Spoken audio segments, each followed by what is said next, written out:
Hello everybody, welcome to this new lecture in the modern physics series. हम लोग radio active डिकेज़ की बात कर रहे थे। हमने अल्फ़ा बीटा और गामा डिकेज़ की बात की। Okay, most of the nuclei are unstable, तो वो स्पॉन्टेनियसली अपने को स्टेबल बनाने के लिए अंदर से या तो न्यूक्लियस के अंदर से या तो अल्फ़ा या बीटा पार्टिकल्स का इमिशन होता है in the hope that the nucleus becomes more stable. तो हमने इंडिविजुअल डिकेज़ की बात की, but now coming back to a more important point, something called the radio active decay law. Situation ये है, आपके पास कोई ओरिजिनल न्यूक्लियस है एक्स, और ये अल्फ़ा या बीटा डिके करके एक दूसरे न्यूक्लियस में कन्वर्ट होता है। मैं यहाँ पे गामा की बात इसलिए भी कर रहा हूँ क्योंकि गामा डिके में केवल न्यूक्लियस अपनी एक्साइटेड स्टेट से ग्राउंड स्टेट की तरफ आता है, लोअर स्टेट्स की तरफ आता है। ओके, तो न्यूक्लियस जो बेसिकली चेंज होता है वो केवल अल्फ़ा या बीटा डिके में चेंज होता है। ओके, न्यूक्लियस चेंज होने का मतलब जेड और एन नंबर्स जो हैं, नंबर ऑफ प्रोटॉन्स और न्यूट्रॉन्स, वो अल्फ़ा डिके आपको पता है अल्फ़ा डिके हीलियम न्यूक्लियस का इजेक्शन हो जाता है न्यूक्लियस से, और तो 2 प्रोटॉन 2 न्यूट्रॉन कम हो जाते हैं। जबकि बीटा डिके अलग अलग टाइप का होता है, पर ट्रेडिशनली सबसे उसकी बात करें इलेक्ट्रॉन जिसमें इमिशन होता है नेगेटिव वाला, तो उसमें या दूसरा वाला भी कंसिडर कर लें आप, तो प्रोटॉन का न्यूट्रॉन में या न्यूट्रॉन का प्रोटॉन में कन्वर्जन होता है। तो एक जेड और एन में से एक नंबर इंक्रीज़ करता है और दूसरा डिक्रीज़, जबकि ए नंबर रहता है सेम। तो न्यूक्लियस आपका चेंज हो रहा है ओके इन प्रोसेस में। अच्छा, तो आपके पास माना ये हम कंसंट्रेट इस पे करेंगे केवल। यहाँ पे कंसंट्रेशन से मेरा मतलब क्या है, देखो ऐसा हो सकता है ये न्यूक्लियस ने अल्फ़ा या बीटा डिके किया, ओके, कोई दूसरा न्यूक्लियस बना, हो सकता है ये न्यूक्लियस अपने आप में रेडियो एक्टिव हो और फिर ये भी अल्फ़ा बीटा डिके के जरिए और दूसरे न्यूक्लियस में कन्वर्ट हो रहा हो। तो न्यूक्लियस की पॉपुलेशन जो है हर न्यूक्लियाई की कि उनके सैंपल की वो चेंज हो रही है, लेकिन हम यहाँ केवल वन स्टेज इसकी बात करेंगे। माना ये हमारी ओरिजिनल न्यूक्लियस हैं, इनका लार्ज नंबर है, स्टार्टिंग में हमारे पास कोई नंबर था n0 n0, और टाइम के साथ क्योंकि ये न्यूक्लियस डिके कर रहे हैं स्पॉन्टेनियसली अल्फ़ा या बीटा जिस भी प्रोसेस के कारण, तो इनकी पॉपुलेशन लगातार कम हो रही है। तो हम इस पर कंसंट्रेट कर रहे हैं कि population of these x nuclei in a sample would decrease with time continuously. Time के साथ ये पॉपुलेशन लगातार डिक्रीज़ करेगी क्योंकि कुछ न्यूक्लियाई लगातार डिके कर रहे हैं। ओके, डिके अल्फ़ा या बीटा उससे कोई फ़र्क नहीं पड़ता है। तो यहाँ पे अब हम एक टर्म डिफाइन कर रहे हैं which is important for this discussion, activity. आपके पास कोई सैंपल है, रेडियो एक्टिव सैंपल है, कुछ अमाउंट ऑफ मटेरियल आपको दे रखा है जो कि रेडियो एक्टिव है तो हम उसके लिए एक टर्म डिफाइन करते हैं, इसकी एक्टिविटी कितनी है, रेडियो एक्टिविटी जो है, तो सिंपली एक्टिविटी उसे कहते हैं, इस सैंपल की एक्टिविटी कितनी है। तो एक्टिविटी जो है वो बाय डेफिनेशन ये है, rate of decay of any sample. आपको जो सैंपल दे रखा है उसके जो क्षय की दर है, रेट ऑफ डिके, क्षय की दर मतलब कितने न्यूक्लियस पर यूनिट टाइम डिके कर रहे हैं। Okay, that will come later, but rate of decay वैसे ही आपको क्लियर है। ओके, तो आपको कोई सैंपल दे रखा है, ओके, उसमें पर सेकंड पर यूनिट टाइम जितने न्यूक्लियाई डिके कर रहे हैं वो उस समय उस सैंपल की एक्टिविटी है। मैं उस समय क्यों कह रहा हूँ, क्योंकि ये एक्टिविटी भी खुद टाइम के साथ चेंज हो सकती है। Okay, this we will see a bit later. Okay, तो ये डेफिनेशन है एक्टिविटी की। अगेन मैं रिपीट कर रहा हूँ, ये एक्टिविटी जो चीज़ है, this is just related to the number of nuclei decaying per second कितने न्यूक्लियस डिके कर रहे हैं। यहाँ कहीं इस चीज़ का डिस्क्रिप्शन नहीं है, तो मैंने आपको उसके लिए बताया था कि ये हम पढ़ चुके हैं कि न्यूक्लियस इस तरह से डिके होता है। लेकिन जब हम इन रेडियो एक्टिव डिके लॉ या ये एक्टिविटी वगैरह की बात कर रहे हैं, तो यहाँ पिक्चर में ये कहीं नहीं आ रहा है कि न्यूक्लियस का डिके अल्फा प्रोसेस से हुआ या बीटा प्रोसेस से हुआ। ओके, दोनों से भी हो सकता है, लेकिन मतलब वो अलग अलग न्यूक्लियाई में कन्वर्ट होगा, बट यहाँ पे हमारा कंसंट्रेशन के लिस्ट में अच्छा इन न्यूक्लियाई का नंबर टाइम के साथ चेंज हो रहा है, तो इसके डिके पे हम कंसंट्रेट कर रहे हैं। ओके, इर्रेस्पेक्टिव हो, तो एक्टिविटी जो है उसमें इससे फ़र्क नहीं पड़ता है आप अल्फ़ा की बात कर रहे हैं, बीटा की बात कर रहे हैं, या आपको पता है अल्फ़ा की तो खैर ऑलमोस्ट मोनोक्रोमेटिक एनर्जी होती है, पर बीटा डिके में एक वाइड रेंज ऑफ एनर्जीज होती है, पर उससे भी कोई मतलब नहीं है। ठीक है, सिंपली ये है कितने न्यूक्लियस इसके, ये रेडियोएक्टिव मटेरियल है, कुछ अमाउंट आपको उसकी दे रखी है, some amount has been given, तो पर यूनिट टाइम उसमें से कितने न्यूक्लियाई डिके कर रहे हैं वो उस सैंपल की हो गई एक्टिविटी। ओके, अच्छा, so the activity is the number, या एक्टिविटी को हम दूसरा नाम भी कहते हैं डिके रेट या डिसइंटीग्रेशन रेट भी आप कह सकते हैं। ओके, कितने न्यूक्लियस डिसइंटीग्रेट हो रहे हैं पर second is the number of decays per second. Again मैंने यहाँ पे फिर से क्लैरिटी के लिए लिखा है, हम केवल यहाँ न्यूक्लियाई या न्यूक्लियर डिके की बात करें, कितने न्यूक्लियाई डिके हो गए, अल्फा और बीटा डिके से हमारा कोई सेंस नहीं है। ओके, दिस एक्टिविटी की अगर यूनिट्स की बात करें, ओके, एक्टिविटी के बेसिकली 3 यूनिट्स हैं, वैसे इसमें से कॉमनली 2 ही यूज़ होती हैं, बट क्यूरी, रदरफोर्ड और बेकरेल, और ये तीनों आप जानते हैं न्यूक्लियर साइंटिस्ट थे। ओके, अर्ली जिस दौरान रेडियो एक्टिविटी और उससे रिलेटेड फिनोमिना की खोज हुई, तो इन लोगों ने बहुत कंट्रीब्यूट किया है। तो क्यूरी जो यूनिट है, ओके, मैडम क्यूरी के नाम पे ट्रेडिशनली इसे जो डिफाइन किया गया, that is the activity of 1 gram of radium. Okay, 1 gram radium आपने लिया, उसकी जितनी एक्टिविटी है, एक्टिविटी मतलब कितने डिके पर सेकंड उसमें हो रहे हैं, 1 ग्राम रेडियम में कुछ अमाउंट ऑफ वो होंगे, एटम्स ऑफ रेडियम होंगे, 1 सेकंड में उसमें से जितने डिसइंटीग्रेट हो गए वो है 1 क्यूरी। सो बाय डेफिनेशन ये है। लेकिन इस नंबर को आज की डेट में हमने कैलकुलेट करके निकाल रखा है। This number comes out to be 3.7 into 10 disintegrations per second. 1 gram radium अगर लिया हो तो 1 सेकंड बाद उसके इतने न्यूक्लियाई उसमें डिके कर जाते हैं। कितने? 3.7 इंटू 10 इतने डिसइंटीग्रेट हो जाते हैं पर सेकंड। तो 1 क्यूरी बेसिकली ये है। 1 क्यूरी जो सिंबल लिखा जाता है इसका CI लिखा जाता है, 1 CI। क्यूरी बेसिकली एक्टिविटी की एक बहुत लार्ज यूनिट है। ओके, जो नॉर्मली जो आप सैंपल से हम डील करेंगे, इवन मतलब लैब इन्वायरमेंट में एटलीस्ट, वहाँ पे जो एक्टिविटी होगी कंपैरेटिवली बहुत कम होगी। तो जो करस्पॉन्डिंग यूनिट्स हैं, जो 10⁻³ क्यूरी को मिली क्यूरी कहते हैं और 10⁻�6 को माइक्रो, जैसे किसी भी उसको कहते हैं यूनिट्स के साथ, मिली और माइक्रो। ओके, तो मोस्ट कॉमनली ये यूनिट्स हैं क्यूरी, और उससे फिर सब डिराइव्ड यूनिट्स हैं। एक दूसरी यूनिट जो इनिशियल फेज़ में लोगों ने यूज़ की, पर अब तो ये बिल्कुल पॉपुलर नहीं है, बट स्टिल रदरफोर्ड एक यूनिट है एक्टिविटी की। रदरफोर्ड की डेफिनेशन है 10⁻6 डिसइंटीग्रेशंस पर सेकंड। ओके, जैसे आप क्यूरी को ये सोचिए, ये तो इनिशियल डेफिनेशन थी, पर आज की डेट में 3.7 into 10⁻10 disintegration per second is 1 curie. 10⁻6 disintegration per second, तो रदरफोर्ड। और एक जो अलग यूनिट है, SI यूनिट जिसे हम कहते हैं, बेक्यूरेल, हेनरी बेक्यूरेल के नाम पे, ये भी न्यूक्लियर फिजिसिस्ट थे, इनके नाम पे 1 disintegration per second. Okay, this तो तीनों यूनिट्स जो हैं डिसइंटीग्रेशन पर सेकंड के टर्म में है। ये वाला फैक्टर हो, इतना लार्ज फैक्टर तो क्यूरी, ये फैक्टर हो तो रदरफोर्ड, और ये हो तो बेक्यूरेल। ओके, आप तीनों को आपस में कन्वर्ट कर सकते हैं, but these are the 3 units used for measurement of activity. अब आ रहा है इंपॉर्टेंट पॉइंट। माना आपके पास कोई एक न्यूक्लियर मटेरियल है, मैं एक ही टाइप के उसकी बात कर रहा हूँ, X टाइप के न्यूक्लियस हैं जो रेडियो एक्टिवली डिके कर रहे हैं लगातार। लेकिन X के आपने माना 2 अलग अलग सैंपल लिए, एक सैंपल नंबर 1, एक सैंपल नंबर 2। एक ही टाइम पे X के 2 सैंपल लिए, एक सैंपल में उसके N न्यूक्लियाई मौजूद हैं, और दूसरे सैंपल में पॉसिबली मैंने लार्ज दिखा दिया, चलो लार्ज ही समझ लें, दूसरे सैंपल में उसके M न्यूक्लियाई है। ये दोनों सैंपल आपने अलग अलग रखे हुए हैं, एक सैंपल जिसमें N न्यूक्लियाई हैं उस X टाइप के न्यूक्लियस के, और दूसरे में उसी X टाइप के न्यूक्लियस के M न्यूक्लियाई हैं। तो आप इस सैंपल की एक्टिविटी भी मेज़र कर सकते हैं लैब में, कोई टेक्निक से आपने इसकी एक्टिविटी मेज़र की किसी उस पर्टिकुलर इंस्टेंट ऑफ टाइम पे जब यहाँ N न्यूक्लियाई मौजूद है। माना इसकी एक्टिविटी बनी AN, A जब पॉपुलेशन है N, इस N या M को हम पॉपुलेशन कहेंगे। उन न्यूक्लियाई का कितना नंबर मौजूद है उसको हम पॉपुलेशन कहते हैं, उसका उस सैंपल की पॉपुलेशन। इतने एटम्स इसके मौजूद हैं, X जो है X के एटम्स हैं। ओके, डिसइंटीग्रेशन तो न्यूक्लियस का हो रहा है, पर आपका कोई मटेरियल है तो उसके साथ उसके इलेक्ट्रॉन्स भी होंगे, एटमिक फॉर्म में होगा। तो कितने एटम्स उसके मौजूद हैं, तो अगर N एटम्स मौजूद हैं तो माना एक्टिविटी AN, और M एटम्स मौजूद हैं तो माना एक्टिविटी AM। तो एक्सपेरिमेंटली ये पाया गया है कि एक्टिविटी जो है किसी सैंपल की वो हमेशा करंट पॉपुलेशन के प्रोपोर्शनल होती है। इसका मतलब AN N के प्रोपोर्शनल और AM M के प्रोपोर्शनल। प्रोपोर्शनल का मतलब क्या है? माना सिंप्लिसिटी के लिए आप ये माने M जो था N का दुगना था। फॉर एग्जांपल ये एक सैंपल था और एक दूसरा सैंपल इससे दुगना था। दुगना मतलब जितने न्यूक्लियस यहाँ थे उससे दुगने न्यूक्लियस यहाँ थे, उसी मटेरियल के X के ही। तो किसी इंस्टेंट पे इसकी, उस इंस्टेंट पे अगर इसकी एक्टिविटी AN थी तो इसकी एक्टिविटी ट्वाइस AN।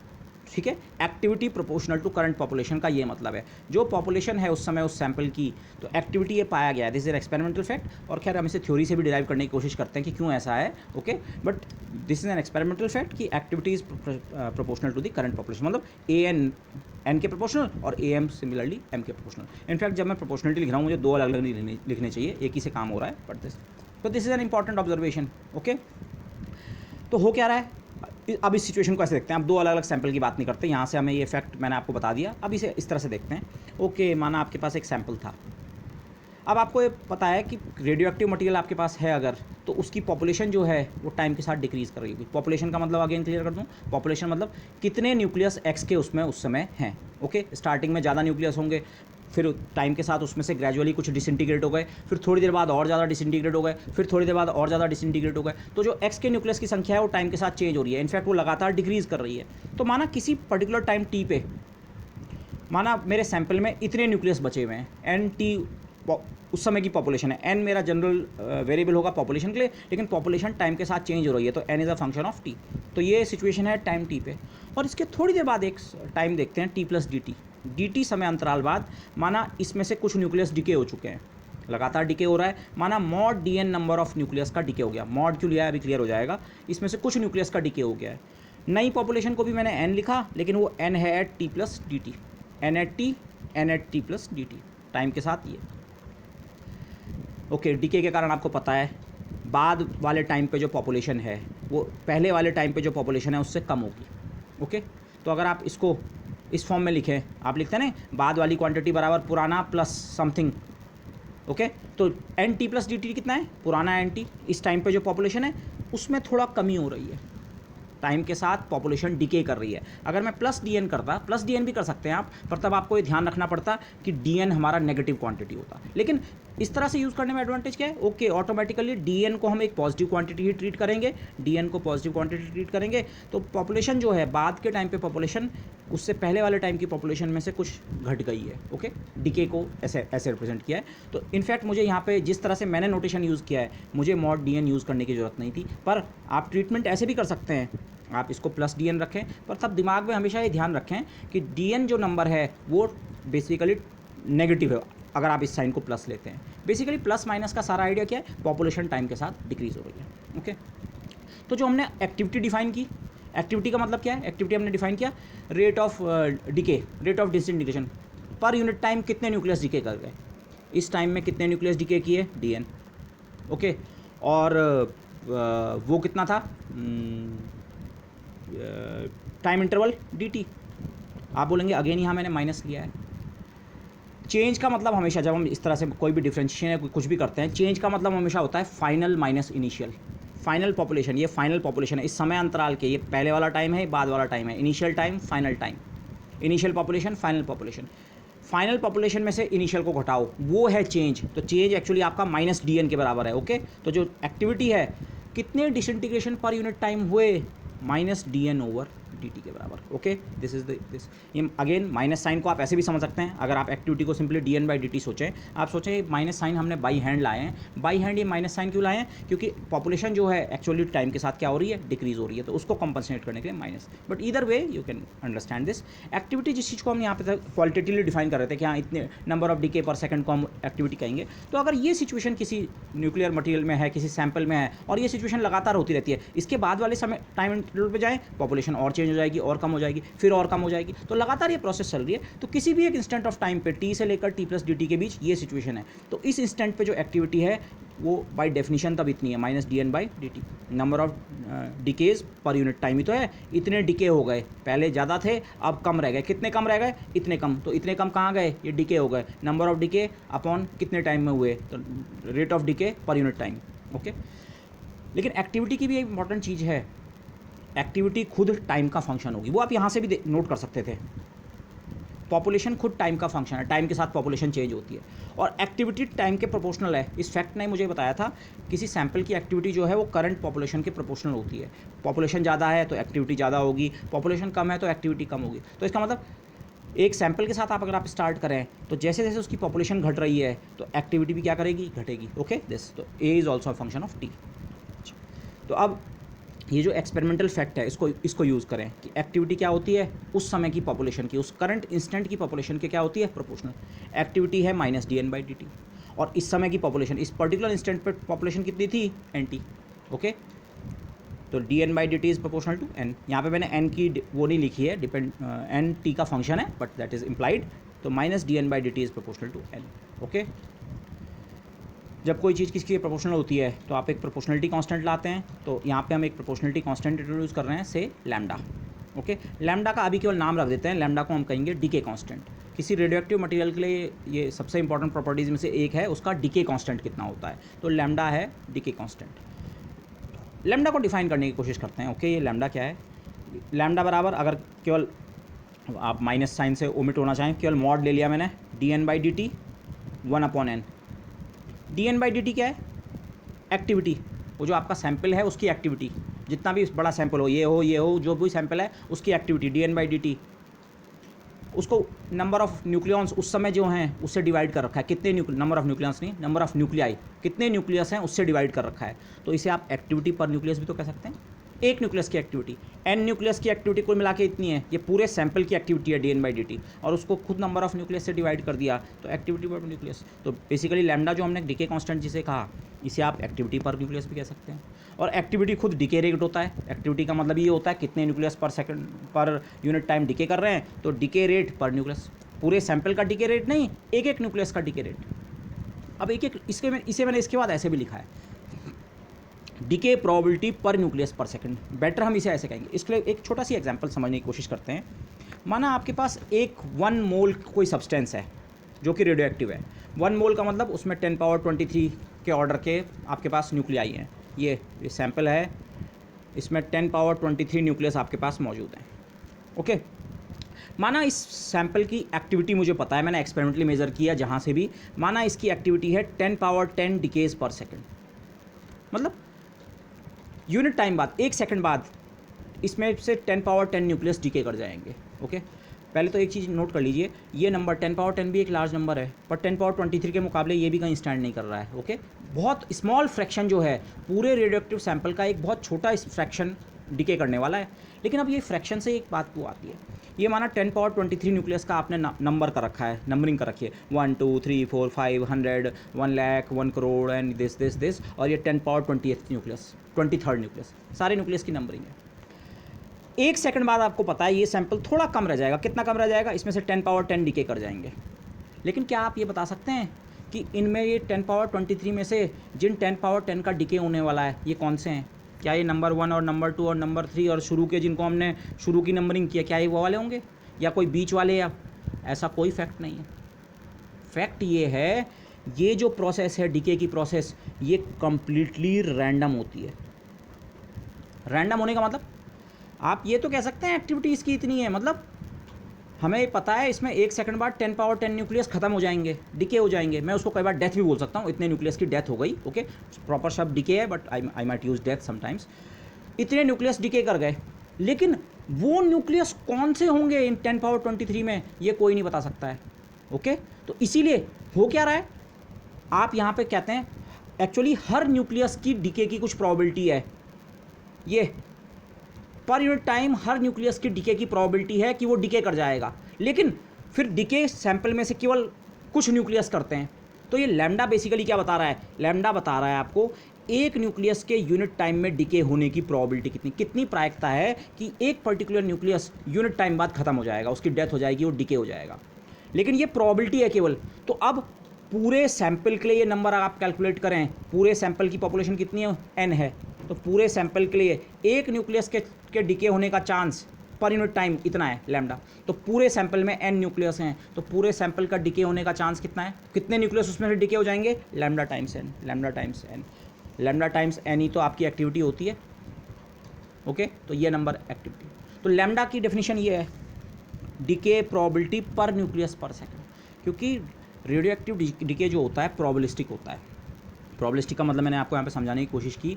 आप पहले ये प्रिडिक्ट नहीं कर सकते हैं कि इन न्यूक्लियस में से कौन सा पर्टिकुलर न्यूक्लियस अगले क्षण डिके होने वाला है। बस आपको ये पता है हाँ इस पूरे सैंपल में से इतने डिके हो जाएंगे। तो लैम्डा बेसिकली क्या बता रहा है? ऑन एवरेज एक न्यूक्लियस के डिके होने का चांस की प्रोबेबिलिटी कितनी है पर यूनिट टाइम, पर न्यूक्लियस के लिए डिके का चांस कितना है, डिके की प्रोबेबिलिटी कितनी है। ओके, दिस लैब में हम एक एक्सपेरिमेंट करते हैं जिसे हम रेडियो एक्टिव डाइसेस कहते हैं। ओके, जब ये आप करेंगे हम तो ये आपको थोड़ा वहाँ पे से ज़्यादा क्लियर होगा। Basically radio active dice experiment कुछ इस तरह से वर्क करता है। आपके पास एक सिंपल डाइस है, पासा जो होता है, पासे के 6 फेस होते हैं और 6 के फेस में से किसी भी एक फेस के आने की प्रोबेबिलिटी आप कहते हैं 1/6। सारे फेसेस एक जैसे हैं तो हर किसी भी एक आपने पासा फेंका तो किसी भी एक फेस के आने के चांस कितना है? 1/6। अब रेडियो एक्टिव डाइस एक्सपेरिमेंट में हम क्या करते हैं, ये पासे के 6 फेसेस पे इनमें कोई नंबर्स नहीं लिखे होते हैं, हम पासे के इन फेसेस में से एक फेस को कोई कलर कर देते हैं। 5 फेस एक जैसे हैं और एक 6वां फेस अलग कलर का है। अब हम माना एक एक्सपेरिमेंट प्रपोज करते हैं कि हम इस पासे को फेंकेंगे और अगर इसका ये जो कलर्ड वाला फेस है जिसको हमने कलर कर रखा है, ये अगर टॉप में आया तो हम इस पासे को डिके मान लेंगे, और अगर ये वाला फेस टॉप में नहीं आया तो इस पासे को हम डिके नहीं मानेंगे।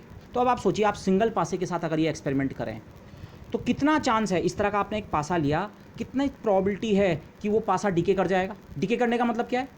आने को जब आपने उसे फेंका, उसके 6 के 6 फेसेस में से कोई सा भी आ सकता है, पर आप उसे डिके कब मान रहे हैं? आप डिके तब मान रहे हैं जब टॉप में केवल ये पर्टिकुलर वाला फेस आए, और इस पर्टिकुलर फेस के आने की प्रोबेबिलिटी कितनी है? 1/6। हर फेस की 1/6 है, तो इसकी भी कितनी है? 1/6। तो इसका मतलब डिके का चांस कितना है इस पर्टिकुलर न्यूक्लियस का? 1/6। मतलब ऑन एवरेज अगर मैं एक पासे को 6 बार फेंकूँ तो प्रोबेबिलिटी मुझे ये कहती है हाँ, हर फेस का एक एक बार आने का चांस है। ओके, तो यही चीज़ लैम्डा है अगर इस सिचुएशन को। लेकिन लैम्डा को समझने के लिए आपको क्या करना पड़ेगा? अब एक पासा नहीं, इस तरह के आप बहुत सारे पासे लीजिए। एक ग्लास या किसी टम्बलर के अंदर आपने इस तरह के 100 पासे लिए, हर किसी का केवल एक फेस कलर्ड है, ठीक है। आपने वो पासे किसी बोर्ड पे फैला दिए, गिराए, बोर्ड पे फैला दिए। जिन जिन पासों का ये वाली सरफेस, टॉप वाली सरफेस आई कलर्ड, आप उन सबको डिके मान लेंगे। तो अब अगर एक पासे के डिके का चांस 1/6 है, तो अगर मेरे पास 100 पासे थे तो 100 पासों में ऑन एवरेज लगभग आप कितने पासे एक्सपेक्ट करेंगे कि वो इस समय डिके हो चुके हैं? डिके मतलब उनका टॉप रेड आ चुका होगा। एक पासे का टॉप आने का चांस, टॉप कलर्ड आने का चांस कितना है? 1/6। तो 100 पासों में से कितने पासों का, कितने डाइसेस का टॉप कलर्ड आएगा? 1/6 × 100। और जितनों का टॉप इस कलर का आएगा वो सब के सब हम क्या मानेंगे? डिके। ये है डिके, यूनिट टाइम में जितने डिके कर गए, ये है dN/dt। dN/dt इस नंबर को पॉपुलेशन जो है, पॉपुलेशन 100 थी अभी तक, उससे मल्टीप्लाई करके निकला, तो यही तो लैम्डा है। तो लैम्डा आप इस एग्जांपल में बड़े आराम से समझ सकते हैं। लैम्डा बेसिकली क्या बता रहा है? एक पर्टिकुलर पासे पे अगर आप ध्यान दें, एक पर्टिकुलर न्यूक्लियस पे, रेडियोएक्टिव सैंपल में एक पर्टिकुलर न्यूक्लियस पे ध्यान दें, तो यूनिट टाइम में उसके भी डिके होने की प्रोबेबिलिटी है। हाँ, हो सकता है अगले क्षण ये डिके हो जाए, तो कितनी प्रोबेबिलिटी है उस पर्टिकुलर वाले के डिके होने की? वही क्वांटिटी क्या है? Lambda. So lambda is the decay probability पर न्यूक्लियस, पर यूनिट टाइम या पर सेकेंड। ओके, तो आर्म्ड विद दिस इन्फॉर्मेशन, ये जो पिछले रिजल्ट से मैंने फिर से यहाँ पे कॉपी किए हैं, इसके बाद हम यहाँ से कुछ डिराइव करेंगे।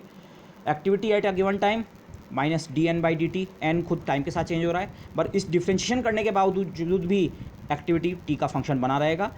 और एक्टिविटी जो हमने पाया था कि एक्सपेरिमेंटली की एक्टिविटी क्योंकि पॉपुलेशन के प्रोपोर्शनल होती है, तो हम वहाँ पे एक कांस्टेंट और प्रोपोर्शन लेके आए थे दिस। तो ये हमारा मेन स्टार्टिंग वो है। ये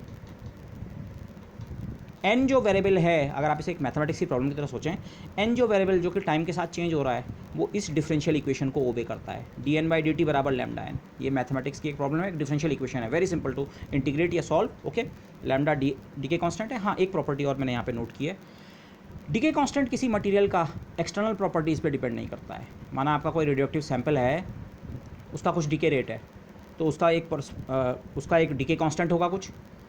आप उस मटेरियल का टेम्परेचर, प्रेशर वगैरह वगैरह चेंज कर दो, इवन आप नंबर ऑफ़ न्यूक्लियाई चेंज कर दो, पॉपुलेशन चेंज करने से एक्टिविटी तो चेंज होती है, पर पॉपुलेशन चेंज करने से लैम्डा चेंज नहीं होता है। लैम्डा एक कांस्टेंट है किसी पर्टिकुलर मटेरियल के लिए। Okay, yes. तो इस इक्वेशन को अगर आपने इंटीग्रेट करना है अब इसको, तो dN के नीचे n ले आओ और लैम्डा dt इधर। ओके, इस इक्वेशन को इंटीग्रेट कर दो, dN का बाई n का integral log natural n minus lambda dt का इंटीग्रल माइनस लैम्डा t, और एक कांस्टेंट ऑफ इंटीग्रेशन हम इंट्रोड्यूस करेंगे c। और अगर आप लॉग को इधर एक्सपोनेंशियल फॉर्म में ट्रांसफ़र करते हैं राइट हैंड साइड में, तो n is equal to e to power minus lambda t into e to power c। मैं दोनों एक्सपोनेंशियल को एक ही साथ भी लिख सकता था, e to power minus lambda t plus c, पर मैंने डेलिबरेटली ऐसा लिखा है। ये कांस्टेंट की वैल्यू कैसे फिक्स करेंगे? ये c या e टू पावर c की वैल्यू, माना t इक्वल टू 0 टाइम की शुरुआत मतलब जब हमने ऑब्जर्वेशन करना शुरू किया, स्टार्टिंग में माना हमारी जो पॉपुलेशन थी वो थी जिसे हम n0 लिखेंगे, n at t equal to 0। इस इक्वेशन में सब जगह आप t की जगह 0 रखिए, ये n फंक्शन ऑफ t है, I must have written like this, t की जगह 0 रखो। तो मतलब लेफ्ट हैंड साइड में आप कौन से n की बात कर रहे हैं? शुरुआत में स्टार्टिंग पॉपुलेशन, वो बराबर t की जगह 0 रखा है, e power 0 1 e power c। तो e पावर c बेसिकली किसके बराबर है? Okay, n at t equal to 0 population, लेकिन कब? शुरुआत में। e पावर c बेसिकली है स्टार्टिंग पॉपुलेशन, और स्टार्टिंग पॉपुलेशन के लिए जो हम सिंबल अब से यूज़ करेंगे, ऐसा ना लिख के n at t equal to 0 लिख के सिंपली n0 लिखेंगे। n0 मतलब स्टार्टिंग पॉपुलेशन। तो ये जो कांस्टेंट e पावर c है, ये कुछ नहीं है, स्टार्टिंग पॉपुलेशन है। तो अगर वो वैल्यू मैं यहाँ सब्स्टिट्यूट कर दूँ, तो आई सिंपली गेट किसी टाइम t पर जो रेडियोएक्टिव सैंपल की पॉपुलेशन है वो होगी उसकी starting population n0 into e to the power minus lambda t. E to the power minus lambda t का फैक्टर आपने पहले भी कई जगह इस तरह के फैक्टर आए होंगे। इंडक्टर और कैपेसिटर को जब हम सप्लाई से जोड़ते हैं डीसी सप्लाई से, तो चार्जिंग और उसमें क्या फ़र्क पड़ता है, वो किस तरह से चार्ज ग्रो करता है या डिके करता है, वहाँ पे इस तरह के फैक्टर्स आपने देखे हैं। तो ये एक्सपोनेंशियल है, और एक्सपोनेंशियल पॉजिटिव ना होकर नेगेटिव है, डिके। तो पॉपुलेशन जो है किसी सैंपल की, ये तो हमें क्वालिटेटिवली पता ही था, हाँ टाइम के साथ चेंज होती है, कम होती है, लेकिन वो टाइम के साथ जो एक्चुअल चेंज होने का एक्सप्रेशन है वो ये है, this is the exponential radio active decay law. Radio activity का जो डिके का लॉ है वो किस फॉर्म का है, एक्सपोनेंशियल। इसी को हम रेडियो एक्टिव डिके लॉ कहते हैं, लेकिन इसका नेचर कैसा है, एक्सपोनेंशियल। ओके, दिस टाइम के साथ पॉपुलेशन एक्सपोनेंशियली डिके कर रही है। Okay, that is the population of nuclei with time decreases exponentially. लेकिन उस एक्सपोनेंशियल डिके का रेट कौन गवर्न करता है, लैम्डा। क्या मतलब है, इसको फिगर से समझे तो ज़्यादा बढ़िया है। लैम्डा की अलग अलग मटेरियल के लिए अलग अलग वैल्यू हो सकती है, अलग अलग रेडियोएक्टिव मटेरियल के लिए। माना 2 रेडियोएक्टिव मटेरियल आपने लिए, 2 सैंपल्स लिए, दोनों की इनिशियल पॉपुलेशन सेम है। ये इस तरफ मैंने पॉपुलेशन प्लॉट की है और इस तरफ हमने टाइम प्लॉट किया है। तो एक्सपोनेंशियल कर्व ऐसा होता है कि हाई वैल्यू से शुरू किया और फिर ग्रेजुअली डिक्रीज़ करेगा, एक्सपोनेंशियल डिके हो रहा है। ये कर्व भी एक्सपोनेंशियल डिके है, ये भी एक्सपोनेंशियल डिके है। बाद में ये दोनों curves t equal to infinity पे जाके एक्स एक्सिस को टच करने लगेंगे। इस फैक्टर की वैल्यू पॉपुलेशन 0 कब होगी, जब t बराबर इन्फिनिटी रखेंगे। इनफाइनाइट टाइम बाद सारे के सारे न्यूक्लियस डिके कर जाएंगे। ओके, लेकिन अगर 2 अलग अलग मटेरियल्स हैं, एक के लिए डिके कांस्टेंट लैम्डा 1 है, एक के लिए डिके कांस्टेंट लैम्डा 2 है, तो इनिशियल पॉपुलेशन अगर वो सेम से भी स्टार्ट करें तो एक का डिके कर्व एक्सपोनेंशियल ऐसा आएगा और दूसरे का डिके कर्व एक्सपोनेंशियल ऐसा। एक्सपोनेंशियल कर्व्स भी जो हैं वो इस लैम्डा की वैल्यू से अलग अलग रेट से डिके कर सकते हैं। तो ये और ये आप पहले क्वालिटेटिवली समझ लें। अगर ये कर्व ऐसा है तो इसका मतलब इसमें पॉपुलेशन ग्रेजुअली डिक्रीज़ हो रही है, जबकि इस वाले में उसके मुकाबले मच फास्टर। किसी भी टाइम टी पे, माना ये कोई पर्टिकुलर टाइम टी है, इस वाले में पॉपुलेशन अभी भी इतनी बची हुई है, जबकि इस वाले में तो पॉपुलेशन और कम हो चुकी है। एक ही पॉपुलेशन से स्टार्ट किया, ये वाला पॉपुलेशन में और नीचे आ गया, और नीचे आ गया, मतलब इसका डिके रेट क्या है, ज़्यादा। डिके रेट हमने क्या डिफाइन किया था, एक न्यूक्लियस के पर यूनिट टाइम डिके होने की प्रोबेबिलिटी, डिके होने का चांस। तो इसमें जब एक न्यूक्लियस के पर न्यूक्लियस के डिके होने का चांस ज़्यादा है, तभी तो ये सैंपल ज़्यादा तेज़ी से ख़त्म हो रहा है, तभी तो इसमें जो डेथ रेट है, डिके रेट है, ज़्यादा है दिस। ओके, तो इसीलिए एक्सपोनेंशियल डिके है, लेकिन अलग अलग मटेरियल्स के लिए उनके लैम्डा की वैल्यू डिटरमिन करेगी डिके इतना फास्ट होना है कि इतना फास्ट, कि और फास्ट, कि और स्लो। डिके तो एक्सपोनेंशियल ही है, पर एक्सपोनेंशियल कर्व एक्जैक्टली कौन सा वाला है वो लैम्डा की वैल्यू बताएगी। और अगर मैं इस इक्वेशन को लैम्डा से मल्टीप्लाई कर दूँ दोनों तरफ, पॉपुलेशन को, लैम्डा टाइम्स पॉपुलेशन किसी टाइम पे होती है, उस टाइम की एक्टिविटी, ये यहाँ यहीं भी है, एक्टिविटी किसी टाइम पे कितनी होती है, उस टाइम की पॉपुलेशन इनटू लैम्डा। तो अगर मैं इस इक्वेशन को लैम्डा से दोनों तरफ मल्टीप्लाई कर दूँ, तो lambda at n t time की पॉपुलेशन के साथ लैम्डा को मल्टीप्लाई करके जो मिलेगा वो टी टाइम की एक्टिविटी। और n0 क्या थी, n0 बेसिकली आप सोचें, ओके ये भी पॉपुलेशन ही है, लेकिन किस टाइम की, स्टार्टिंग टाइम की। तो जब इसे लैम्डा से मल्टीप्लाई किया, लैम्डा इंटू स्टार्टिंग पॉपुलेशन, तो वो स्टार्टिंग एक्टिविटी, माना मैंने उसे a0 लिख दिया। तो एक्टिविटी जो है किसी मटेरियल की वो भी टाइम के साथ चेंज होती है, उसका लॉ भी जो है वो रेडियो एक्टिव डिके टाइप का ही है। टाइम के साथ एक्टिविटी एक्सपोनेंशियली डिके करती है, पॉपुलेशन भी एक्सपोनेंशियली डिके करती है, और एक्टिविटी भी जो है वो खुद एक्सपोनेंशियली डिके करती है। ये चीज़ मैंने शुरू में यहाँ पे बताने की कोशिश की थी। पॉपुलेशन तो ठीक है, हम समझ रहे थे कि हाँ न्यूक्लियाई का नंबर कम होगा, पर जो एक्टिविटी है, रेट ऑफ डिके जो है खुद, वो भी फिर जैसे जैसे न्यूक्लियाई का नंबर कम होगा, ये नंबर भी उसी तरह से कम होने लगता है। ओके, दिस a0 जो है यहाँ पे n0 लैम्डा के बराबर है, यहाँ इसको मैंने लैम्डा से मल्टीप्लाई करके ऑब्टेन किया था। n0 लैम्डा मतलब n at t equal to 0, n0 का मतलब the population at the start t equal to 0 पे into lambda, that is activity at start. ये a0 जो है शुरुआत में, ये शुरुआती टाइम t इक्वल टू 0 पे जो एक्टिविटी है वो है a0, और किसी टाइम t पे जो एक्टिविटी है वो स्टार्टिंग एक्टिविटीज़ के साथ ये एक्सपोनेंशियल डिके फैक्टर मल्टीप्लाई होकर मिलेगी, कम हो जाएगी। ओके, एक्सपेरिमेंट एक्चुअली ये और ये इक्वेशन क्यों लिखी, एक्सपेरिमेंटली इसको डिटरमिन करना मच आसान है, मच ईजियर है। Okay, number of nuclei count करना कंपैरेटिवली, ये भी आज की डेट में वैसे ये भी मुश्किल नहीं है, बट एक्टिविटी मेजर करना मच ईजियर था। कितना वो हो रहा है, डिकेज पर सेकंड है। ओके, दिस, तो experimentally one measures activity of sample which is much easier and doesn't count number of nuclei. और do we do that thing, actually वैसे ये भी करते हैं, ये बोलना ठीक नहीं है, लेकिन ये मेथड फिर भी आसान होता है, एक्टिविटी डिटरमिन करना कंपैरेटिवली आसान है। तो ये इस रिलेशन और इस रिलेशन में कोई अलग इन्फॉर्मेशन नहीं है, जो इन्फॉर्मेशन इसमें है वो इसमें भी है, बट एक्सपेरिमेंटली ये अप्लाई करना कंपैरेटिवली थोड़ा ईजियर रहेगा। Okay, otherwise number of nuclei measure करना भी कोई मुश्किल नहीं है। आप रेडियो एक्टिव सैंपल है, आप उसके मास से भी तो उसका नंबर ऑफ न्यूक्लियाई मेजर कर सकते हैं। आपने उसका मास वो कर लिया और उसके एटॉमिक मास से, उसके न्यूक्लियर मास से आपको उसके एक एक न्यूक्लियस का मास पता है, तो आप एस्टिमेट कर सकते हैं इस समय उसमें कितने न्यूक्लियस होंगे।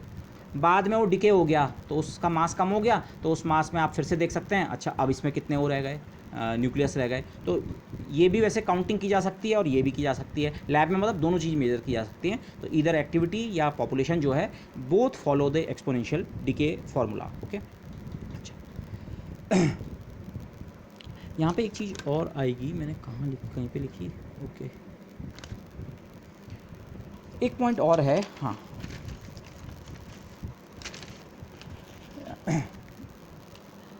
हमारे पास रेडियो एक्टिव चेन्स आती हैं। रेडियो एक्टिव चेन का मतलब क्या है, आपके पास एक न्यूक्लियस था एक्स, रेडियो एक्टिव था, ये अल्फ़ा या बीटा से एक दूसरे न्यूक्लियस एक्स डैश में कन्वर्ट हुआ। लेकिन हो सकता है ये न्यूक्लियस भी रेडियो एक्टिव हो, ये भी अल्फ़ा या बीटा डीके से एक और न्यूक्लियस एक्स डबल डैश में कन्वर्ट हुआ, और हो सकता है ये प्रोसेस और अभी आगे चले, ये भी रेडियो एक्टिव है और दिस, ये प्रोसेस तब तक चलेगी जब तक आपको फाइनली कोई स्टेबल न्यूक्लियस नहीं मिल जाएगा। तो इस तरह की प्रोसेस को हम कहते हैं रेडियो एक्टिव चेन। तो अगर आपके पास कहीं पे रेडियो एक्टिव चेन जैसा फिनोमिना है तो वहाँ पे एक्टिविटी का मतलब आपको थोड़ा अलग से करना पड़ेगा, क्योंकि एक्सपेरिमेंटली एक्टिविटी आप कैसे डिटेक्ट करते हैं, आपके पास काउंटर्स होते हैं, गीगर काउंटर या कोई मशीन है जो बेसिकली जब उसे एक अल्फ़ा या बीटा पार्टिकल स्ट्राइक करता है तो वो उसमें एक काउंट रजिस्टर करता है। तो अगर इस तरह की एक प्रोसेस है, आप इस तरह सोचिए, माना ये दोनों अल्फ़ा डी के हैं, वैसे ऐसा नहीं होगा बट से मैं दोनों को अल्फ़ा डीके मान रहा हूँ। आपकी मशीन अगर कोई है, आपके पास एक काउंटर है जो अल्फ़ा डीकेज़ को पकड़ता है, अगर आप केवल ये प्रोसेस तक ध्यान रखते, केवल माना यही प्रोसेस हो रही होती, तो जितने अल्फ़ा डीके हुए उतने ही न्यूक्लियस डिसइंटीग्रेट हो रहे होते। लेकिन अगर ये दो स्टेप में डिके हो रहा है, इससे ये और इससे ये, तो जो आपको अल्फ़ा पार्टिकल्स डिटेक्टर पे मिल रहे हैं वो इसके भी हो सकते हैं, इसके भी हो सकते हैं। मतलब इस समय जो आप एक्टिविटी रीड कर रहे हैं, अल्फ़ा पार्टिकल्स के नंबर को अगर आप एक्टिविटी ट्रीट कर रहे हैं तो वो इस एक्टिविटी और इस एक्टिविटी का सम है। तो रेडियो एक्टिव सैंपल्स में आपको इस चीज़ का ध्यान रखना पड़ता है। ओके, आप किसकी एक्टिविटी की बात कर रहे हैं, पूरे उसकी एक्टिविटी की बात कर रहे हैं कि किसी पर्टिकुलर न्यूक्लियाई की एक्टिविटी की बात कर रहे हैं। ओके, अच्छा, लेकिन हम उन कॉम्प्लिकेशंस में नहीं गए, हमने सिंपली ये कहा भाई हमारे लिए तो एक वो है न्यूक्लियस है जो एक एक्स डैश में कन्वर्ट हो रहा है, हम रेडियो एक्टिव चेन्स की बात नहीं कर रहे थे। ओके यस, अच्छा, अब दो इंपॉर्टेंट कंसेप्ट्स, हाफ लाइफ और mean life, simple but important concepts. Situation ये है, आपके पास स्टार्टिंग सैंपल का कुछ साइज़ है, ये न्यूक्लियस नहीं है, इसके अंदर बहुत सारे न्यूक्लियस हैं, मैंने सिम्बॉलिकली दिखाया, खूब सारे न्यूक्लियस थे। डिके होके इनकी मात्रा समय के साथ कम हो रही है, न्यूक्लियस डिके कर रहे हैं, वो दूसरे न्यूक्लियस में कन्वर्ट हो रहे हैं, लेकिन उन दूसरे पे हमारा ध्यान नहीं है, हम तो केवल एक्स टाइप वाले न्यूक्लियस को देख रहे हैं। तो समय के साथ उन न्यूक्लियस का नंबर क्या हो गया, कम हो गया। और ये चीज़ ध्यान रखें, ये इसमें तो नहीं, मीन लाइफ में मेन आएगा।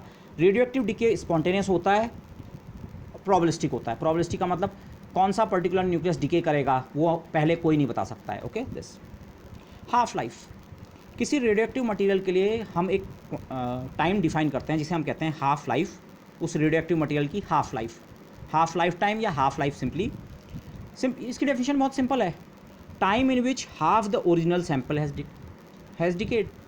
किसी समय पे माना न्यूक्लियस की संख्या कुछ थी, आप उतना समय वेट कीजिए जब वो पॉपुलेशन उस स्टार्टिंग पॉपुलेशन की आधी रह जाए। तो जितने समय में पॉपुलेशन किसी स्टार्टिंग पॉपुलेशन की आधी रह जाए उसे आप कहेंगे half life. The time in which half the original sample has decade, original sample का साइज़ कुछ था, ओरिजिनल सैंपल में कुछ नंबर ऑफ न्यूक्लियाई थे, धीरे धीरे उस समय के साथ वो पॉपुलेशन कम हो रही है। माना स्टार्टिंग पॉपुलेशन t=0 पे मेरी स्टार्टिंग पॉपुलेशन थी n0, मैं अगर टी हाफ लाइफ को हम कैपिटल टी हाफ से मैं डिनोट कर रहा हूँ। ओके, नोटेशन अलग अलग बुक्स में अलग अलग भी हो सकता है, कोई स्मॉल टी हाफ भी डिनोट कर सकता है, ठीक है। टी हाफ में उस टाइम को कहूँगा कि इतना समय अगर मैं वेट करूँ, रेडियो एक्टिव डिके होने दो इतने समय तक, t=t हाफ समय तक अगर वेट करूँ, कब से t=0 से, t=0 से इतने समय तक वेट करें, तो अब जो पॉपुलेशन है वो इनिशियल पॉपुलेशन की हाफ रह गई है। तो the time in which half the original sample has decade. Graph में इसको अगर समझें तो टाइम के साथ जो पॉपुलेशन है वो ऐसे बिहेव कर रही है, इस टाइम पे इतनी पॉपुलेशन है, थोड़ी समय बाद इतनी रह गई, फिर थोड़े समय बाद इतनी रह गई, फिर थोड़े समय बाद इतनी, थोड़े समय बाद इतनी। ओके, ये अगर n0 है स्टार्टिंग पॉपुलेशन, तो इस एक्सिस पे जितनी ये डिस्टेंस है उसके आधे पे एक पॉइंट मार्क कीजिए। आधे पे पॉइंट मार्क करने का मतलब है n0/2, n0 पॉपुलेशन, n0 का आधा, n0 का आधा जिस टाइम पे हो रहा है वही क्या है, टी हाफ। अगर आप इतने समय तक वेट करेंगे इस सैंपल में तो आपकी पॉपुलेशन कितनी हो चुकी होगी, हाँ, स्टार्टिंग का हाफ। और स्टार्टिंग का मतलब ये नहीं है ये इसी स्टार्टिंग का हाफ, आप इस पॉइंट को भी स्टार्ट मान सकते हैं, आप ये भी मान सकते हैं ये मेरा स्टार्टिंग पॉइंट है। अगर आप इस पॉइंट से भी टी हाफ टाइम वेट करेंगे, हाफ लाइफ के बराबर वेट करेंगे, तो अब जितना ये है अब नंबर ऑफ न्यूक्लियाई के आधे रह जाएंगे। और कोई जरूरी नहीं है, नहीं आप इस कर्व के किसी भी पॉइंट को स्टार्टिंग पॉइंट मान लें, किसी भी इंस्टेंट पे आप कुछ पॉपुलेशन है, अगर आप टी हाफ टाइम वेट करेंगे, हाफ लाइफ के बराबर वेट करेंगे, तो पॉपुलेशन उस पॉपुलेशन की आधी रह जाएगी। बट इसको हम डीके कांस्टेंट से डायरेक्टली बहुत सिंपली रिलेट कर सकते हैं। ये डीके लॉ, अगर मैं टी की जगह टी हाफ रखूँ, हाफ लाइफ रखूँ, तो हाफ लाइफ की डेफिनेशन क्या है? हाफ लाइफ वो समय अंतराल है कि उस समय पॉपुलेशन स्टार्टिंग पॉपुलेशन की आधी रह जाती है। मतलब अगर टी की जगह टी हाफ रखूँ तो एन टी की जगह n0/2 रखना होगा। ये टी की जगह टी हाफ रखा तो उस समय पॉपुलेशन कितनी हो जाएगी? इनिशियल का हाफ। तो इस एक्सप्रेशन में अगर आप टी की जगह टी हाफ और एन टी की जगह n0/2 रखें, तो n0/2 is equal to n0 e to power minus lambda t half, n0 cancel, इसका मतलब e to power minus lambda t half is equal to half. दो क्वांटिटीज़ हैं लेकिन दोनों के बीच एक रिलेशन है, इसका मतलब दोनों एक दूसरे से इंडिपेंडेंट नहीं है। इनफैक्ट इस रिलेशन को आप सॉल्व कर सकते हैं, दो इक्वेशन के दोनों साइड लॉग लें तो एक्सपोनेंशियल का माइनस लैम्डा टी हाफ हो गया, और वहाँ लॉग ऑफ 1/2, लॉग मतलब लॉग नेचुरल, और लॉग ए अपॉन बी होता है log A minus B, log 1 minus log 2, log 1 0 होता है ऑन एनी बेस, तो लैम्डा इंटू टी हाफ बराबर कितना है? Log natural 2। किसी मटेरियल का डीके कांस्टेंट इंटू उस मटेरियल का जो हाफ लाइफ है, उन दोनों का प्रोडक्ट कितना होगा? लॉग नेचुरल 2, इस नंबर के बराबर। लॉग नेचुरल 2 होता है 0.693। ओके, तो यहाँ से आप या तो लैम्डा को टी हाफ के टर्म में लिख सकते हैं, लैम्डा कितना होगा? लॉग नेचुरल 2/टी हाफ, या बेटर हम टी हाफ पे कंसंट्रेट कर रहे थे, टी हाफ कितना है? लॉग नेचुरल 2, लॉग नेचुरल 2 की वैल्यू ये है 0.693 over lambda. So remember this formula.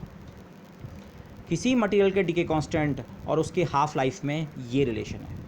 आपको लैम्डा पता है, आपने टी हाफ निकाला, टी हाफ का मतलब क्या है? माना किसी मटेरियल के लिए टी हाफ बना 30 सेकंड्स फॉर एग्जांपल, तो मतलब जितना भी वो सैंपल किसी समय पे है 30 सेकंड बाद उसका आधा रह जाएगा। Okay this.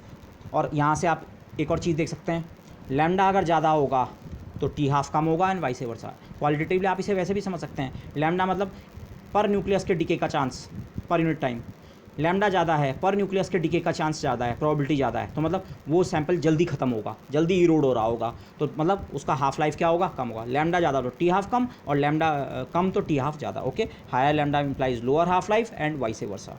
और इस सिचुएशन को मैंने फिर से ऐसे दिखाया है, n0 पहले इस फिगर में देखें, स्टार्टिंग पॉपुलेशन n0 है, तो अगर आप टी एक्सिस पे टी हाफ समय तक वेट करें, माना कि आपके मटेरियल की हाफ लाइफ 30 सेकंड्स है, तो आपके पास इनिशियली n0 न्यूक्लियाई थे, आप अपनी घड़ी में 30 सेकंड्स तक वेट करें, टी हाफ समय तक वेट करें, तो उस समय पॉपुलेशन n0/2 हो चुकी होगी, स्टार्टिंग पॉपुलेशन के आधे पे आप पहुंच चुके होंगे। n0 पॉपुलेशन है t/2, t/2 नहीं T half, sorry T half time तक वेट करें तो पॉपुलेशन कितनी हो जाएगी? n0/2।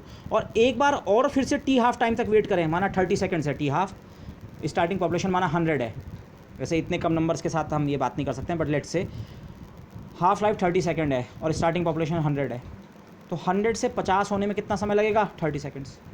और फिर से अगर 30 सेकंड और वेट करने तो 50 का आधा 25, तो n0 n0/2 n0/4। तो जो पॉपुलेशन है किस तरह से डिके हो रही है, आप हाफ लाइफ के टर्म में उसे इस तरह से बात कर सकते हैं, उसकी हर हाफ लाइफ बाद पॉपुलेशन जितनी स्टार्ट पे थी उसका हाफ हो जाएगी। ओके, इस हाफ लाइफ बाद ये एक और हाफ लाइफ गुजर रही, तो इसकी शुरुआत में पॉपुलेशन कितनी थी? n0/2, तो n0/2 का आधा n0/4 हो जाएगी, एंड सो।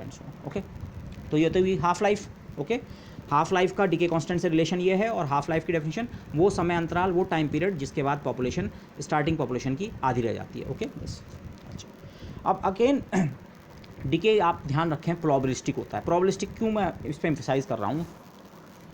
ड्यूरिंग डीके जब किसी सैंपल का डीके हो रहा है, बहुत सारे न्यूक्लियस हैं, सम न्यूक्लियाई में भी शॉर्ट लिव्ड। ये आप इसी ग्राफ को देखें, ये जो न्यूक्लियस हैं, कुछ न्यूक्लियस का डीके इस शुरुआत में भी तो हुआ, एकदम शुरुआत में, मतलब उन न्यूक्लियस की लाइफ टाइम तो बहुत कम रहा, वो तो कुछ ही समय तक एक्स के न्यूक्लियस रहे और उसके बाद वो डीके कर गए।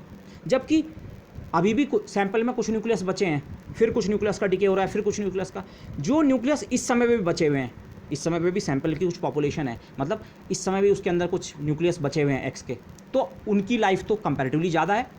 तो होता क्या है, डीके के दौरान कुछ न्यूक्लियाई तो रियली बहुत शॉर्ट लिव्ड होते हैं, बहुत जल्दी ख़त्म हो जाते हैं।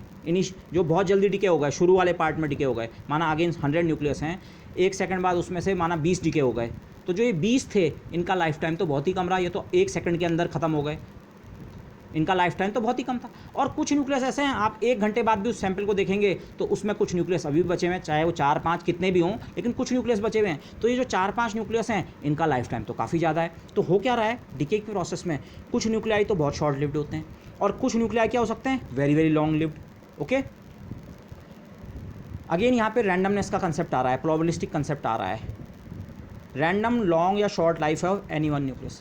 आप पहले से ये नहीं बोल सकते इन 100 न्यूक्लियस में से अच्छा ये वाला पहले सेकंड में ख़त्म हो जाएगा और ये 7वें सेकंड में ख़त्म हो जाएगा और ये नहीं, डीके रैंडम है, कौन सा वाला कब खत्म होगा इसके बारे में बात नहीं कर सकते। लेकिन ओवरऑल सैंपल में ये सिचुएशन तो क्लियर है, कुछ ना कुछ न्यूक्लियस तो बहुत जल्दी खत्म हो जा रहे हैं, वेरी शॉर्ट लिव्ड है, और कुछ क्या है वेरी वेरी लॉन्ग लिव्ड। और फिर इन जनरल आप बात करें तो इन प्रिंसिपल हो क्या रहा है, या टी लाइफ का मतलब life time of a nucleus. किसी पर्टिकुलर न्यूक्लियस का जो लाइफ टाइम है वो 0 से लेकर इन्फिनिटी तक कुछ भी हो सकता है। जो न्यूक्लियस ये बिल्कुल शुरू में ही डिके कर गया उसका लाइफ टाइम तो 0 रहा, वो तो 0 समय तक जिंदा रहा, उसके बाद तो वो डिके कर गया। जबकि जो न्यूक्लियस यहाँ है इस पोजीशन पे बहुत आगे t इक्वल टू इन्फिनिटी की तरफ, उनका लाइफ टाइम तो इन्फिनिटी है, वो यहाँ पे भी डिके नहीं किए, यहाँ पे भी डिके नहीं किए, यहाँ उनकी प्रोबेबिलिटी ऑफ डिके तो हर इंस्टेंट पे थी पर वो डिके नहीं किए। तो जो ये इस ग्राफ के टर्म्स में अगर आप सोचें, जो न्यूक्लियाई अभी भी बचे हुए हैं बहुत आगे तक t इक्वल टू इन्फिनिटी तक भी, उनका लाइफ टाइम तो इन प्रिंसिपल इन्फिनिटी है। और जो ये यहाँ पे इधर कहीं है उसका लाइफ टाइम 0 से ज़्यादा है, अच्छा कुछ ज़्यादा है लेकिन इन्फिनिटी से कम है। तो हो क्या रहा है, रेडियो एक्टिव सैंपल के डिके के दौरान उसमें जो न्यूक्लियाई की एज है, लाइफ टाइम है अलग अलग न्यूक्लियाई का, वो 0 से इन्फिनिटी तक अलग अलग रेंज का हो सकता है, कुछ शॉर्ट लिव्ड हैं कुछ लॉन्ग लिव्ड हैं। इसे आप ह्यूमंस के सैंपल में भी सोच सकते हैं। आप ह्यूमंस की एक पॉपुलेशन लें तो ह्यूमंस की आप डेथ देखें तो कुछ इन्फेंट डाई हो जाते हैं, कुछ बच्चे एकदम जन्म के समय ही डेथ हो जाती है, या कुछ ओवर द ईयर्स 1, 2, 3, 4 साल की उम्र में, ठीक है। मोस्टली आप बोलेंगे हाँ हमारी सोसाइटी में जो हमें दिखता है मोस्टली जो डेथ होती है 70, 80, 90 ईयर्स के आसपास होती है, पर कुछ ह्यूमंस ऐसे होते हैं बहुत लॉन्ग लिव्ड होते हैं। आपको सुनते हैं आप कभी कभी कोई 100 साल के या 110 साल के या 115 साल के वोट देने जा रहे हैं, तो ह्यूमंस में भी ये दिख रहा है। तो फिर आप बात करते हैं एवरेज लाइफ की, अरे कुछ लोगों की लाइफ स्पैन तो बहुत कम था और कुछ लोगों का लाइफ स्पैन बहुत ज़्यादा, ओके। लेकिन हमारे ह्यूमंस और इस वाले सैंपल में एक अंतर है, हमारे यहाँ लगभग एवरेज लाइफ जो है सबकी, या जो लाइफ पीरियड है सबका पीक लगभग 70-80 के आसपास आता है, ओके। जबकि यहाँ अलग अलग टाइप का बिहेवियर है। सबसे ज़्यादा जो डेथ हुई सबसे शुरू में न्यूक्लियाई के केस में, सबसे ज़्यादा डिके सबसे शुरू में हो रहे हैं, मतलब सबसे ज़्यादा न्यूक्लियाई ऐसे हैं जिनकी लाइफ सबसे कम रही, ओके। लेकिन आइडिया समझने के लिए जो लाइफ टाइम है सबका अलग अलग है, हर न्यूक्लियस का लाइफ टाइम अलग अलग है। तो फिर एक हम एवरेज या मीन लाइफ टाइम डिफाइन करना चाह रहे हैं, उसी को हम कहेंगे मीन लाइफ या एवरेज लाइफ। पूरा नाम मीन लाइफ टाइम होना चाहिए पर सिंपली हम मीन लाइफ कहते हैं। किसी सैंपल का मीन लाइफ का मतलब उस सैंपल में एक न्यूक्लियस की औसत आयु कितनी है। औसत की बात क्यों करनी पड़ रही है, कोई न्यूक्लियस तो बहुत जल्दी खत्म हो जाता है और कोई nucleus in principle infinity time तक भी रह सकता है। तो 0 से लेकर इन्फिनिटी तक ऑल पॉसिबल लाइफ टाइम्स अलग अलग न्यूक्लियस के लिए पॉसिबल हैं। तो लेट्स डिफाइन अ मीन या average life time. Average life time of a nucleus हम निकालना चाह रहे हैं, कैसे निकालेंगे, इस ग्राफ को फिर से देखिए। माना किसी टाइम टी पे जो पॉपुलेशन थी वो NT थी, NT का मेरे पास फॉर्मूला है NT बराबर N0 e⁻ λt, पर ये पॉपुलेशन है किसी टाइम T पे, और उसके थोड़ी देर बाद T प्लस डी टी इसके बहुत करीब दिखाना चाहिए था पर क्लैरिटी के लिए मैंने काफ़ी दूर दिखाया है। एक बहुत छोटे समय अंतराल बाद T प्लस डी टी बाद पॉपुलेशन थोड़ा कम तो हो ही गई होगी। कितने न्यूक्लियस डीके कर गए होंगे, DN। T टाइम पे ये population NT, T plus d T पे पॉपुलेशन NT प्लस dt, इतने न्यूक्लियस DN के बराबर क्या हो गए, डीके। तो ये जो DN न्यूक्लियस इस समय डीके किए ये इसके बाद तो एग्जिस्ट नहीं कर रहे हैं, ये जो डीके किए इतने, लेकिन ये इससे पहले तो लगातार एग्जिस्ट कर रहे थे। लगातार एग्जिस्ट करने का मतलब इन DN न्यूक्लियस का लाइफ टाइम कितना था, T के बराबर, 0 से शुरू किया और T समय तक ये DN न्यूक्लियस जिंदा रहे, और T से लेकर T प्लस डी टी के बीच ये ख़त्म हो गए थे। DT अगर बहुत छोटा है तो ये जितने के जितने DN न्यूक्लियस थे इनका लाइफ टाइम कितना रहा, T, माना आप सेकंड्स में नाप रहे हैं, ये सब nucleus DN number of nucleus जो हैं ये T सेकंड्स तक जिंदा रहे। तो इन DN न्यूक्लियस का लाइफ टाइम कितना है, सारे के सारे का एक एक का T सेकंड है, और ऐसे कुल कितने न्यूक्लियस हैं, DN। तो इन DN the total life time of the DN nucleus, ये जो DN नंबर ऑफ न्यूक्लियस हैं इनका टोटल लाइफ टाइम कितना होगा, T इंटू DN। अगेन मैंने यहाँ मॉड लिया है क्योंकि अगर आप प्लस माइनस कन्वेंशन जिससे भी काम कर रहे हैं हमें यहाँ केवल उससे मतलब है। इनमें से हर एक न्यूक्लियस टी समय तक जिंदा रहा और इन न्यूक्लियस का नंबर कितना है dn। तो ये इस छोटे समय अंतराल में जितने न्यूक्लियस ख़त्म हुए उनका कुल time period, total life time जो है t गुणा गया dn। और dn की वैल्यू आपको पता है, dn की वैल्यू आप यहाँ से सब्स्टिट्यूट कर सकते हैं, केवल मैग्नीट्यूड चाहिए हमें, तो lambda times n into D T का फैक्टर इधर ले जाओ तो lambda times n into D T. एक छोटे समय अंतराल t से लेकर t प्लस डी टी के बीच जितने न्यूक्लियस डिके हुए उन न्यूक्लियस की टोटल लाइफ टाइम इतनी है।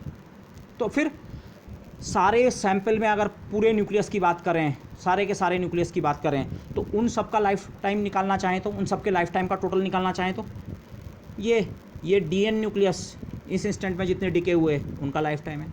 तो अगर मैं इस एक्सप्रेशन को इंटीग्रेट कर दूं तो टोटल नंबर जो न्यूक्लियस हैं उस सैंपल में उन सब के लाइफ टाइम्स का sum, total life time of the sample जिसे आप कह सकते हैं, वो मिल जाएगा।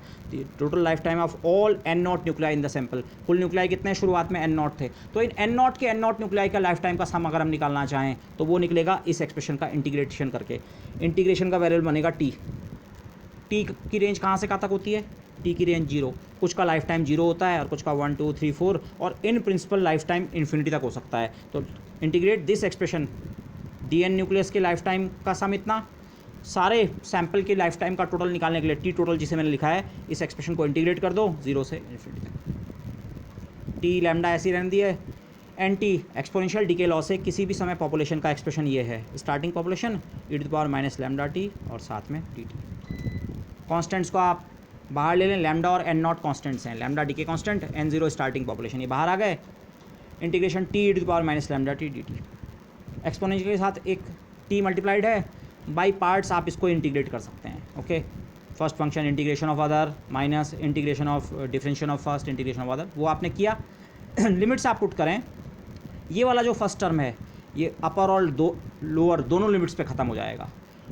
जब आप t की जगह 0 रखेंगे तो एक मल्टीप्लाइंग फैक्टर t का है तो उसके कारण 0 होगा, और जब आप t की जगह इन्फिनिटी रखेंगे तो e⁻ लैम्डा टी के कारण 0 बनेगा। Okay, t equal to infinity पे थोड़ा केयरफुली वर्क करना, क्योंकि t इक्वल टू इन्फिनिटी पे रखने पे खुद ये वाला फैक्टर इन्फिनिटी बन रहा है और ये वाला 0, तो फिर भी इनका प्रोडक्ट 0 क्यों लें, क्योंकि ये फैक्टर का डिके रेट मच हायर है। Okay, so you can do this mathematics. ये टर्म दोनों लिमिट्स पे खत्म होगा, ये टर्म भी एक लिमिट पे ख़त्म होगा, जब t की जगह इन्फिनिटी रखेंगे ये टर्म खत्म होगा, और lower limit t equal to 0 पे इसकी वैल्यू 1। ओके, और अप्रोप्रिएट साइन वगैरह आप इफ़ यू आर केयरफुल, ये इंटीग्रल को मिला के आपको देगा 1/λ²।